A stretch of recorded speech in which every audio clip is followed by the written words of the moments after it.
आप लोगों ने सुना ये ट्रैक मैंने प्ले किया था अपनी फैमिली के लिए और अपने तमाम सुनने वालों के लिए। और इस वक्त जो है मेरे पास वक्त काफ़ी कम रह गया है। ऐसा करते हैं जी 11 बजे के बाद इस टॉपिक को हम कंक्लूड करेंगे। एक बड़ा खूबसूरत बातें जो मैंने पढ़ी थी इस वक्त मेरे पास अवेलेबल नहीं है, मुझे याद आ रही हैं, तो इस टॉपिक के हवाले से उन बातों को हम शेयर करेंगे। जावेद चौधरी का एक आर्टिकल था, उस आर्टिकल के बारे में हम बात करेंगे कि हम किन वजूहात की बिना पर हम ये कहते हैं कि शादी का लड्डू जो खाता है उसको पछताना पड़ता है। कौन सी ऐसी बातें हैं, कौन से ऐसे रीजन हैं जिनकी वजह से हम कहते हैं शादी का लड्डू कभी भी नहीं खाना चाहिए।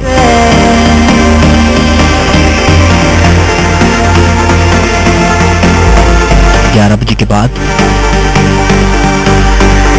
बहुत कुछ ऑन एयर होने जाएगा, मेरे साथ रहना है और ये सुनना है। शादी के लिए कौन कौन से ऑप्शंस को प्रेफरेंस देनी चाहिए।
शाह हमारे साथ हैं। आमिर सलीम का ख्वाब ट्रैक सुनना चाहते हैं और आप कहते हैं कि अगर हम शादी से पहले एक दूसरे के घरेलू अंदाज से वाकिफ हों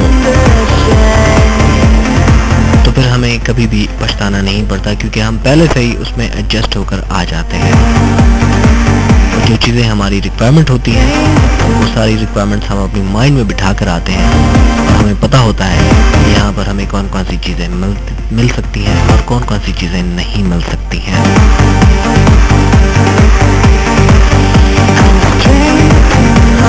अगर हम सिर्फ दौलत को तरजीह देते हैं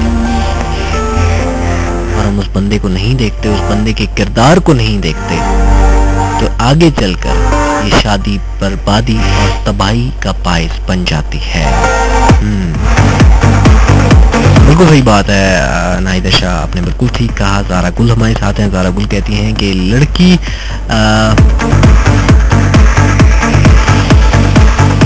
लड़की को अपने होने वाले ससुराल से बहुत सारी उम्मीदें वाबस्ता होती हैं, मगर जब वो शादी कर कर अपने ससुराल में जाती है और उसकी उम्मीदें पूरी नहीं उतरती तो उसकी शादी पछतावे में बदल जाती है। अली मुस्तफ़ा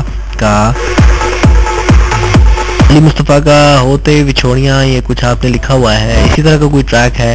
ओके, हम ज़ारा गुल इस ट्रैक को प्ले करने की कोशिश करेंगे। सलाम एंड दुआ आपने कहा, thank you so very much. Lubna Khan हमारे साथ हैं। सलीम जावेद का माई ट्रैक की आपने रिक्वेस्ट की और आप कहते हैं कि एक लड़की अपने आप को बदल सकती है मगर पूरे ससुराल को नहीं बदल सकती, इसलिए उसके हिस्से में हमेशा पछतावा आता है।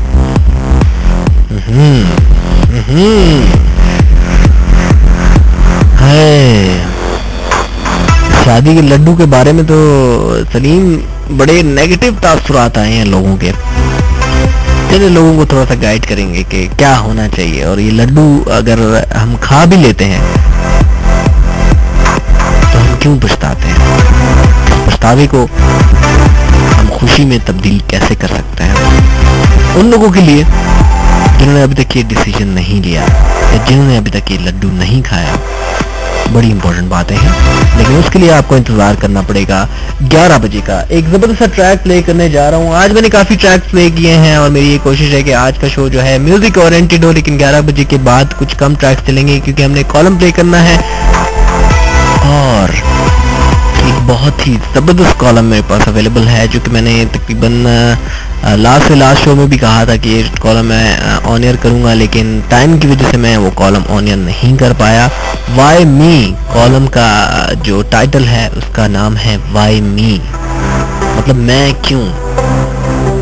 हम हमेशा अल्लाह ताला से शिकायत करते हैं कि अल्लाह पाक तूने क्यों इस आजमाइश में मुझे डाला, तो उसके हवाले से एक बड़ा ज़बरदस्त सा कॉलम है, उस कॉलम को भी हम शेयर करेंगे। एक मोहसिन नकवी साहब की बड़ी खूबसूरत गज़ल मेरे पास अवेलेबल है। मोहसिन नकवी साहब या एक और है शायर, उनका नाम मुझे याद नहीं आ रहा, लेट मी चेक, उसको भी ऑन एयर करेंगे। तो उसके लिए आपने क्या करना है कि हमारे साथ रहना है। फिलहाल सुनते हैं इमरान खान का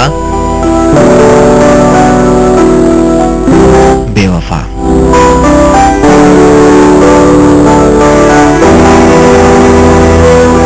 मेरे मगर तू की कर दी,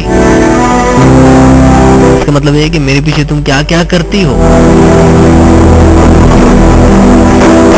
मेरी तू